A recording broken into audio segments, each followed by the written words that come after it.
Okay, so welcome to this video on multiplexed analysis with superpixels and QuPath. So this will be quite a long video since there are a lot of topics to address. So I will probably ramble a lot and maybe I will have to try several times. So I'm sorry for that, but well, you can do many things with QuPath, so that's how it is. So please follow along, and I'm sure it will be helpful for you. So first of all, I will not go through all the details on how to use QuPath. There are already a very good documentation available here in the help section, as well as a YouTube channel where you have some tutorials on how to use the basic functions of QuPath. Here I had a user who had a project that needed to use some QuPath functionalities, and I thought it was a good idea to show you how it works with one of the features that are less known, which is superpixels. So first of all, you have to create a project here. So let's just create a project in an empty folder here, and we can add some images here. So I'm just dragging and dropping image on the program. And so this one is a fluorescence image coming from a slide scanner. Let's import the image. So, as always, QuPath doesn't move the files, it just builds up some pointers here. And let's have a look at this file. So it's a kidney section from a demo slide, so nothing fancy. You have probably already seen it if you are working in or used to using instruments in a microscopy facility. So we have several structures here, and if we look at the channels, we have 3 channels. Well, so the goal here of this analysis would be to address the question of how to count and locate maybe the ratio between the double and triple positives regions. So if I look at the cells here, they are very small, obviously, since they are cells, but what we are interested in are the larger regions here. So how can we check, for instance, how many of those regions are both red and green? Well, one way to address this is to draw manually all those regions and do maybe a count or something like that. Another way, which can be applied to many other situations, would be to create a multiplex analysis pipeline. So in order to do that, there are several steps to address. So first of all, we will have to prepare a bit the data set here, as well as the annotations here. So here you can see I have some old classes that I have to get rid of. So let's just populate the classes from the channels here. We don't need to keep them here. So those are the classes we will use for the classification and the training of our algorithms to do the classification. The next step is to split our project here into several images to create the classifiers. So that's one good way to work. We can go here to classify training images and create duplicate channel training images here. So we want one image for each of the channels. So for the sake of speed, I will just use the two first channels here, but if you have 4, 5, 6, 7 channels, it's possible to create as many images as you want, one per channel, that you will use later on for the combined classification. Say OK. So let's go to our site 3 image and save the changes here. And now what we will do is create the regions. So as I already told you, here we will not use cells since they are not the regions that we want to use here, but instead what we will do is use the superpixels. So there are several ways to create them, but let's first draw an annotation here, for instance like this here, and now inside this region we will create superpixels. So to do that you go to Analyze, Tiles and Superpixels, and there are several algorithms to do that. You can play with all the parameters, but let's try the second option here, and let's just leave the default parameters to have a look at what it looks like here. So nothing happened. Why? Because here, by using this this particular algorithm, you have to specify the maximum intensity threshold here. So what is set here is probably based on an 8-bit image, but my sample here is 16 bits. So when you hover over a region, you can see in this area of the screen on the bottom right the values of the different channels. So for instance, here you can see that it's something that will go around 20,000, something like this. So let's just try a higher value here, like this, and run again. So now if we zoom in, you can see some regions. They are still a bit coarse. That's because we have a downsample factor here. So let's put this a bit lower here. Let's do not do any downsample at all. So it takes a bit longer. But now we have superpixels. They are quite closely fitting a bit the regions here that are forming this image. So we can reduce a bit the sigma from the Gaussian filter that is applied to have a look as well. So let's use 5 and try again. So 5 is maybe a bit too much because it's creating too many regions. So let's try 8 here. This looks nice. And by the way, if you hover over a region like I'm doing right now, you get a small tooltip that helps you to understand what each parameter does. So here it says locate threshold, local threshold used to determine the number of regions created.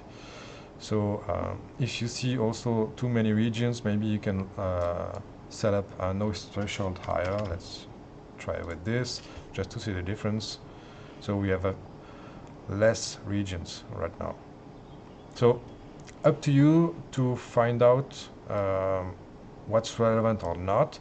The goal here is to instead of dividing the image into square tiles or drawing manually the regions, is to create superpixels and classify those superpixels and then get a number to figure out how many of the regions here are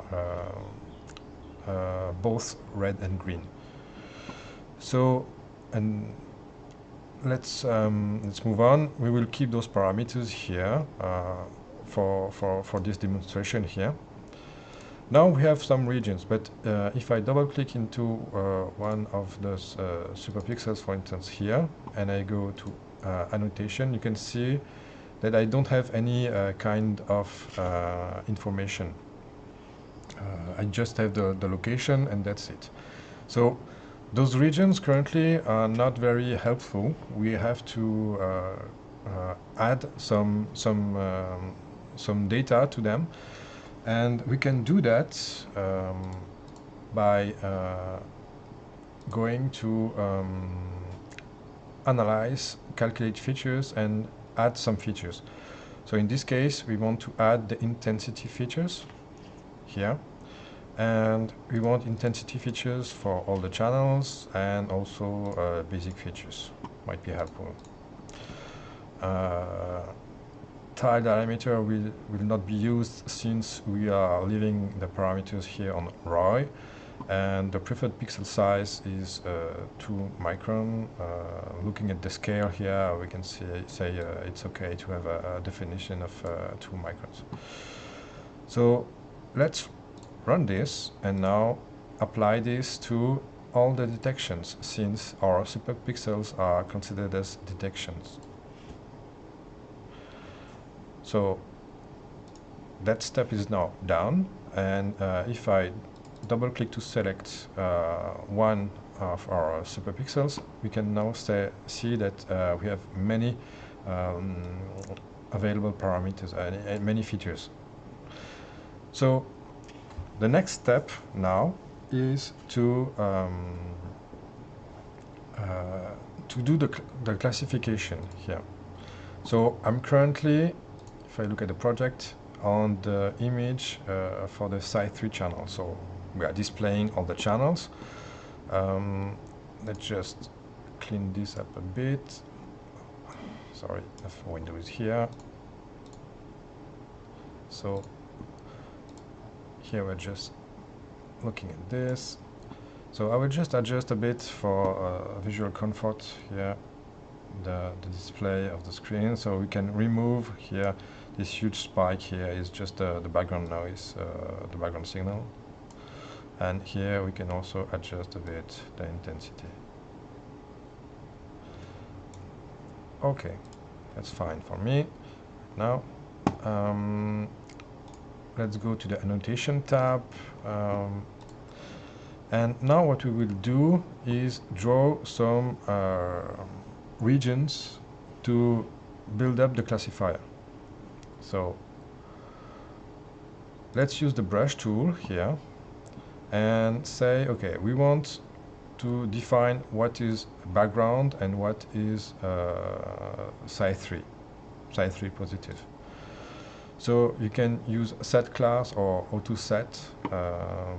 I'd like to use auto set because it's faster, but you have to remind yourself that this is done. So this is enabled. If not, you will create many regions of the same class, and you have to adjust that later on.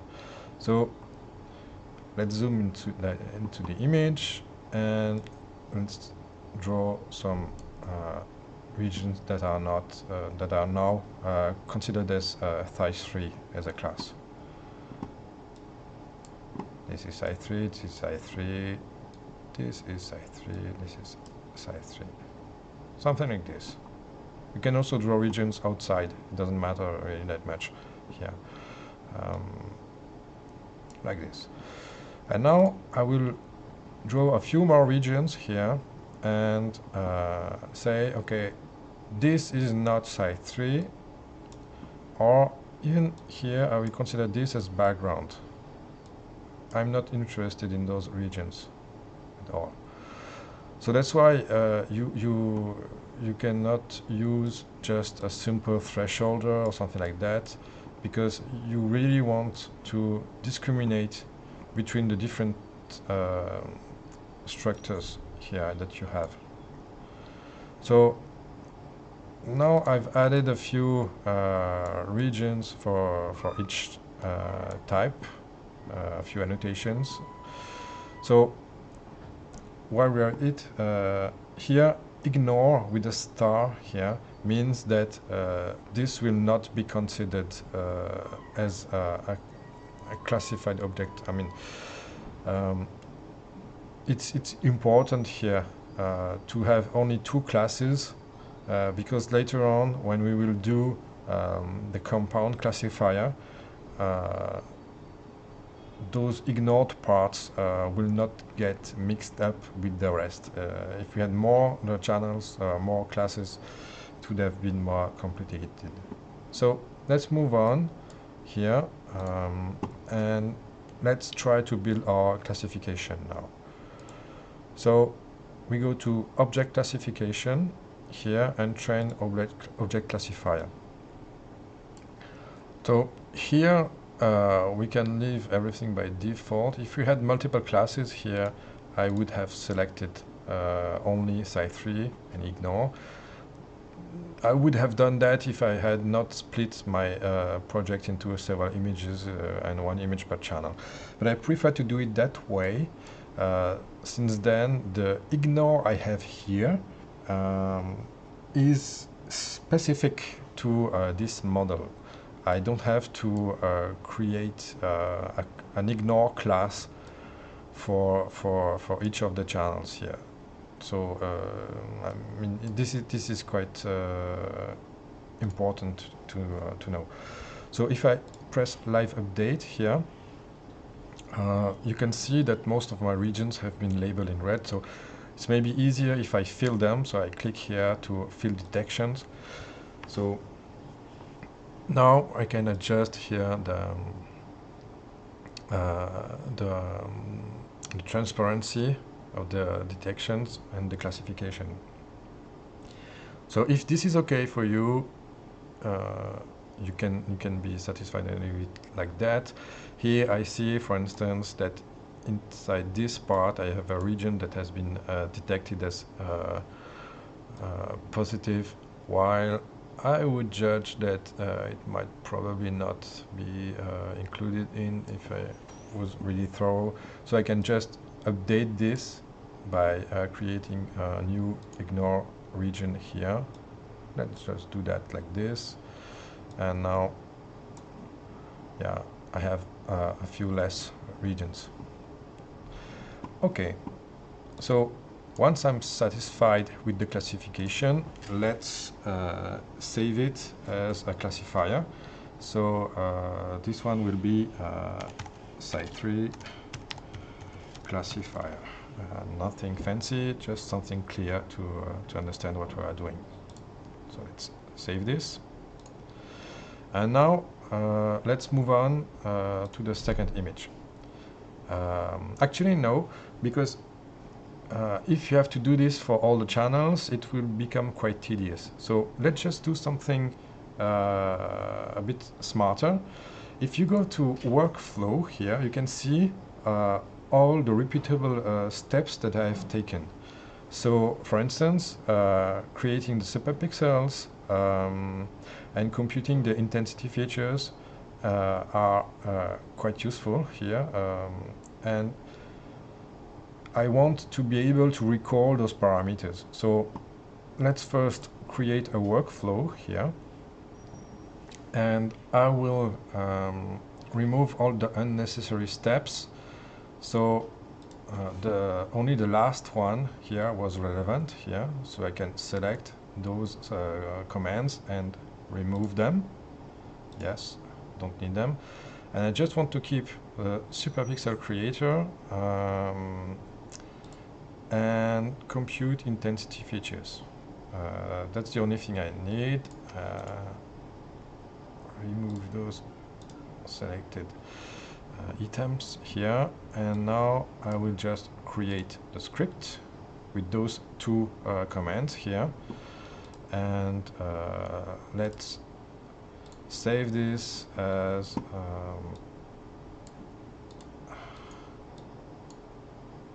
a script. Let's call it create superpixels. Okay, that way in the next image I will use exactly the same parameters. By the way, if you want to recall something, you can just see here all the parameters used. So if you are not sure what you've used last, it's a good idea to go to this workflow tab here, and you can just double click here and directly call the command if needed. The only issue is that it's specific to the image. So now that I changed the image, if I double click here, asks me to save. Yes, I want to save everything. Now I'm on the other image and I want to display again only the green image, and adjust again a bit the display to my liking. Something like this looks okay. If I go to the workflow tab, I have nothing here. So that's why it's useful to save some of the repeatable steps, not only to save you time, but also to be consistent with your analysis. So here let's draw a new region to create my classifier. Here I always have to start with the region, and now instead of going through all the steps, I can just go to automate. I can go directly to project scripts, and create superpixels is my script here that I can call. So it will show the commands, and I can just press run, and it's done. So it already created the regions, and normally, let's just make sure it's okay. If I double click on a superpixel, I missed a step. See, here I missed to select all the objects created here. So when I did the second, sorry, show it here. The second command here, compute the intensity features here, it didn't apply because there were no objects selected. So instead of that, let's just select this and modify our script accordingly. If I look at the workflow tab here, I just have this. Okay, and if I go to analyze, calculate features, add intensity features, this, that, okay, and run. Now I have to select the detections, press OK, and it should be done. And if I look at my workflow here, the command that I missed is select objects by class and select detection. So what we can do is just modify our script. So let's just create a workflow. Let's get rid of all the commands beside this one. Remove that. Create the script, and here get the command, and now just have to modify here our script to include select detections, file, save, and we can close this script here, we don't need it. And let's just try again, maybe just to make sure our script works. We can do that on another region, for instance here. Run. Okay, and if I double click here, I now have all the values I want. So that's fine. So we can delete this and delete descendant objects. You just need one region after all. Okay, so now let's repeat the process we made before to create a classifier, this time for the green signal. So I select the green class here, use my brush tool, and let's create some positive green regions. Something like this should do it, and add some ignore regions as well.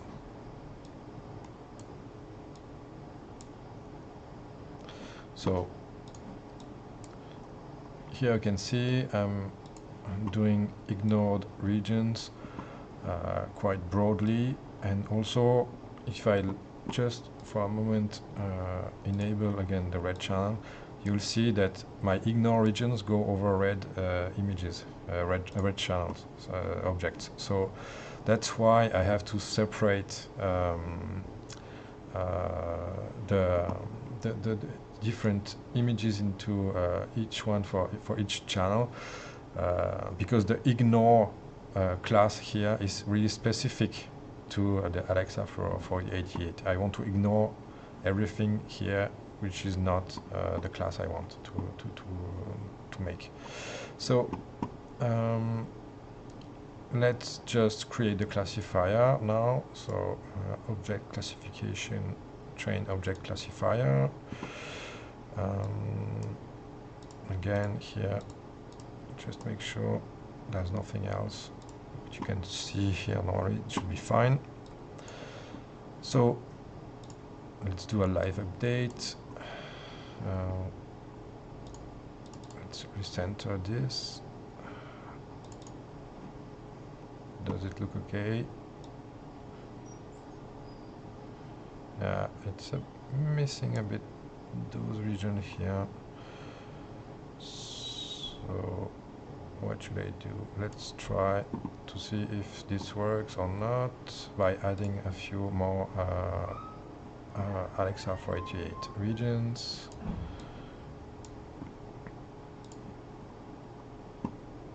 So yeah, so the classification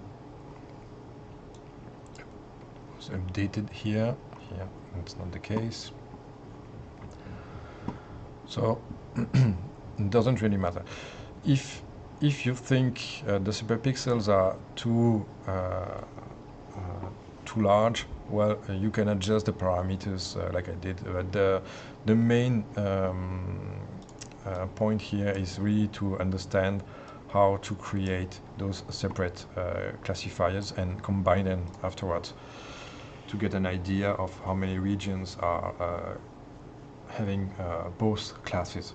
So the next step now is to save this classifier if you're satisfied with it.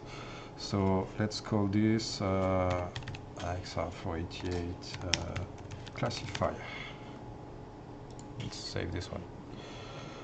Okay, so now let's go back to our project and on the first image here, and make sure we save our changes. We can display everything. Do we have some regions? No. So let's draw some regions, and just for the sake of the example here, to show you that it doesn't work only on square regions, we can create the regions with any kind of shapes we want. And again, let's call our script here, run to create superpixels there.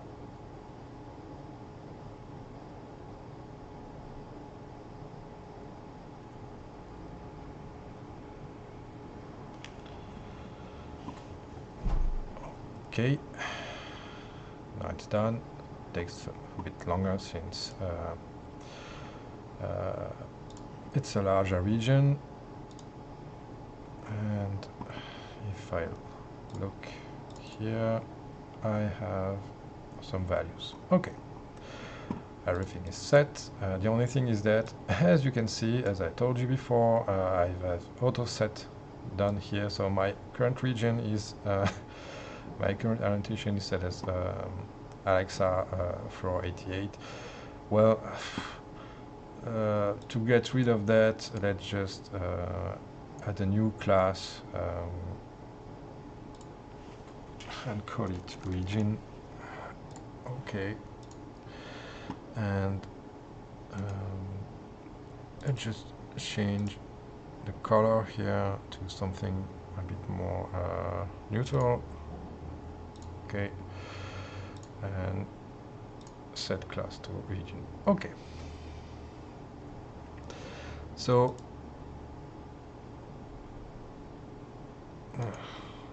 I should not do that. I should first reset to the default classes. Okay, because what I want to assign is this region here with the star here to ignore it. So set class here, check this here. Okay, and populate from image channel. We can keep those regions. We just need to have size 3, Alexa for 88 and DAPI. This is okay. So now let's do the classification of those regions. So here we go to classify, object classification, and create composite classifier. Now I have already saved 2 classifiers here, Alexa for 88, size 3. So here currently the order where we do the classification doesn't matter that much, so let's add both like this, and we can create a name. So let's call it Alexa for 88, size 3. Composite classifier. Save and apply, and here we go. So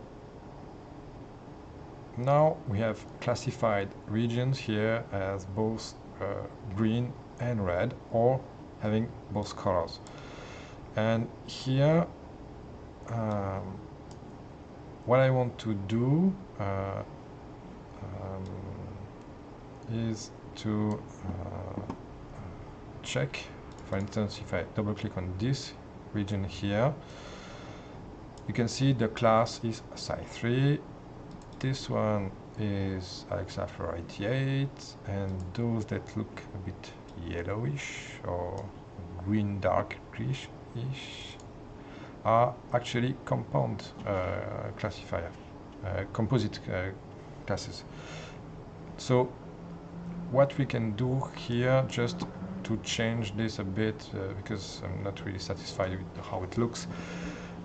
Once the classification is done, it's fine. We can just populate from existing objects all classes, and also including subclasses. We can keep the classes available if you want, yes, because actually what it does is just adds the composite class here. You can figure that out with the symbol here, the current symbol, and I just want to do the bright yellow so it's easier to see. So now we have multiple regions which are actually superpixels, superpixels which are following more or less the structures of our image, and we can also see how many of them are green, how many of them are red, and how many of them have both classes. And to do that, you can just select the whole region here, and you should see here the count. The number of detection is almost 2,000. We have mostly red regions, and a few of them are only green, and then we have some of them which are both green and red. And so this is a nice way if you want to compare this somewhere else. I don't know, here the regions are probably different, so we can just call our script here to create quickly new regions. I don't know if it will work properly, but let's just try. Okay, and classify objects, load object classifier, and here we can just load our composite classifier and apply it. Oh, missing features. Interesting. What's going on? This is probably because I messed up with the classes. If I look here, yeah, probably something like this, because I still have the classification that happened.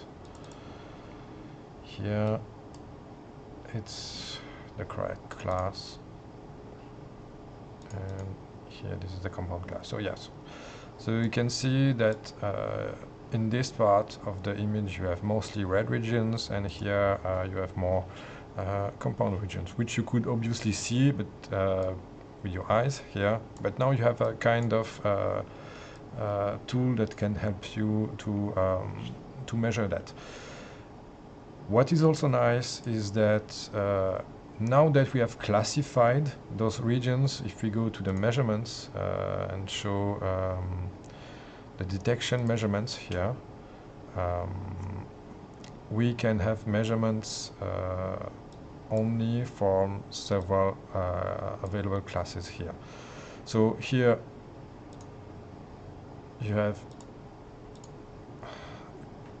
the filter where you can filter by class, detection by class, and have the measurements there for all the parameters we have selected. So you can export that, save that afterwards, and in an Excel file, for instance, and do further analysis like that, which is quite nice.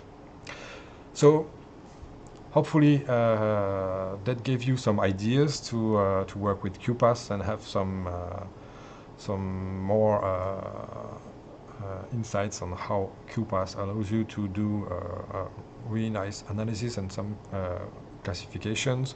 There are many ways to do such analysis, and QuPath can do much more than that. So if you're interested in something like that, just leave some comments, and I will do more videos on the topics. So thank you for watching, and have a nice analysis. Bye bye.